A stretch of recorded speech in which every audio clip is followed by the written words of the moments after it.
It's been over 2 decades since the world watched the events of September 11th, 2001. And in all that time, we really had 2 parallel stories. First, there's the official account, the one investigated and documented by government bodies. But running right alongside it, there's always been this persistent counter-narrative, the conspiracy theories that question just about every single aspect of that day. So in this explainer, we're going to dig into the evidence and the arguments on both sides of this really enduring debate. When you boil it all down, the entire 9/11 debate really comes back to this one huge question. We've all seen those images of the towers collapsing, right? They're just seared into our collective memory. But the reason why they fell? Well, that's probably one of the most contentious points of all. And really, the answers fall into 2 completely different camps. On one side, you've got the official conclusion. The plane impacts and the fires that followed led to a structural failure. But on the other side, you have the core claim of so many alternative theories that it was a controlled demolition. This is the fundamental conflict we're going to be exploring. But before we get into all the controversies, we got to start with the basics. It's absolutely essential to understand the official consensus view of what happened on 9/11. This is a narrative that's been established by multiple in-depth investigations. Okay, so the official timeline is pretty straightforward. It starts with Al-Qaeda operatives hijacking 4 planes. 2 of those are flown directly into the Twin Towers, and a third hits the Pentagon. The immense damage from the impacts and the intense fires that broke out afterwards caused the towers to collapse. And that 4th plane, Flight 93, it crashed in a field in Pennsylvania after the passengers and crew bravely fought back.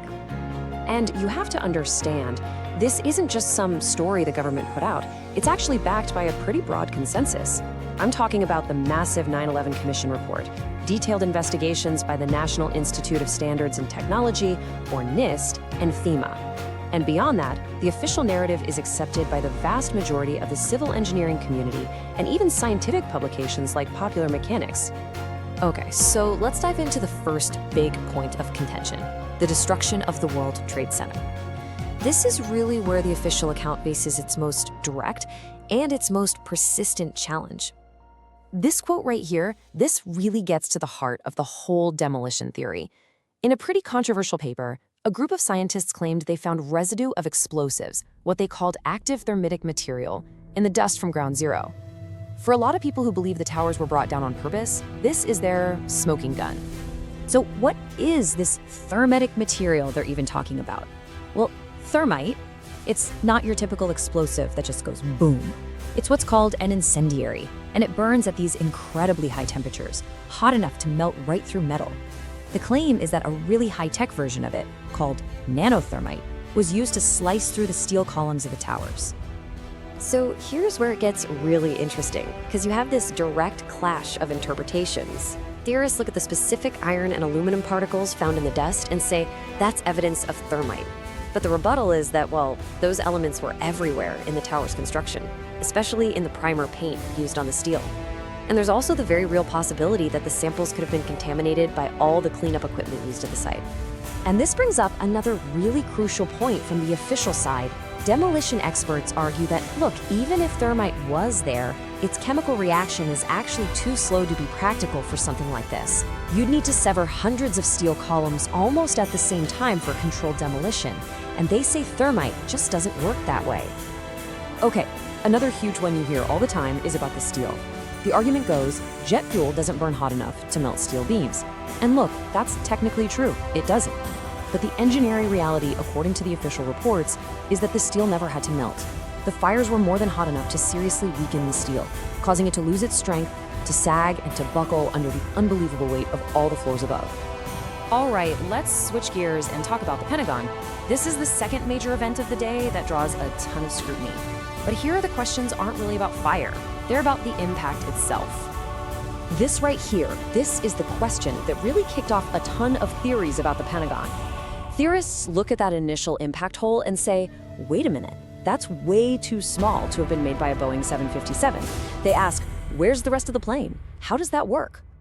But, engineers have a pretty direct answer for that. As this professor explains, a plane hitting a heavily reinforced building doesn't just punch a neat cartoon-style hole of itself. That's not how physics works. The plane, especially the wings, would have crumpled and disintegrated on impact with such a solid structure.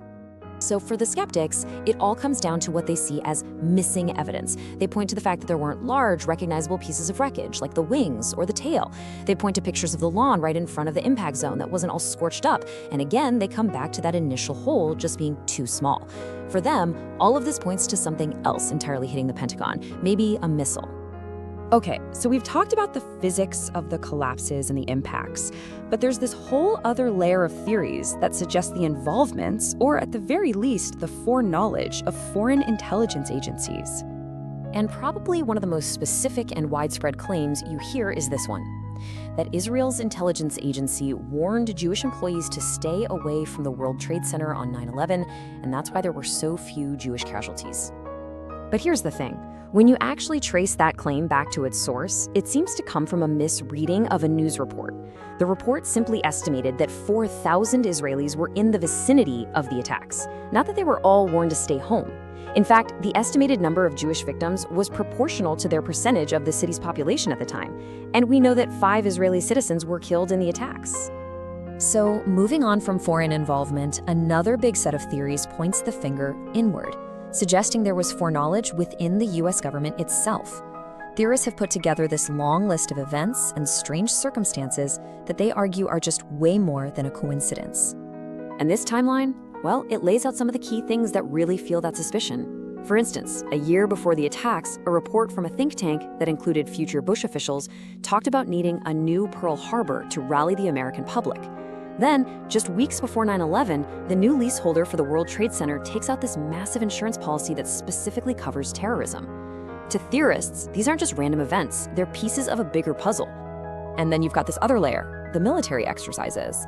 On the actual morning of 9/11, NORAD was in the middle of conducting drills that simulated the exact scenarios of that day: hijackings, planes being used as weapons.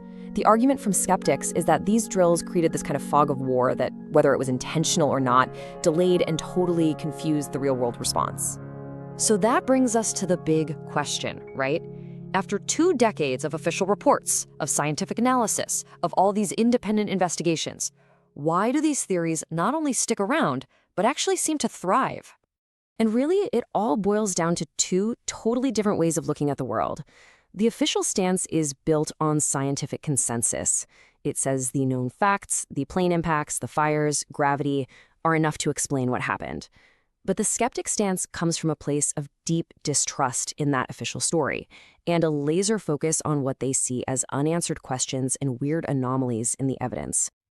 And that leaves us with a much bigger, much broader question to think about. I mean, the events of 9/11 are some of the most documented in all of human history. We have countless videos, photos, eyewitness accounts, and yet, all this time later, a truly shared understanding of what happened still feels just out of reach. It makes you wonder, not just about 9/11, but about the nature of truth itself. In an age where we have more information than ever before, why does it feel harder than ever to agree on what's real?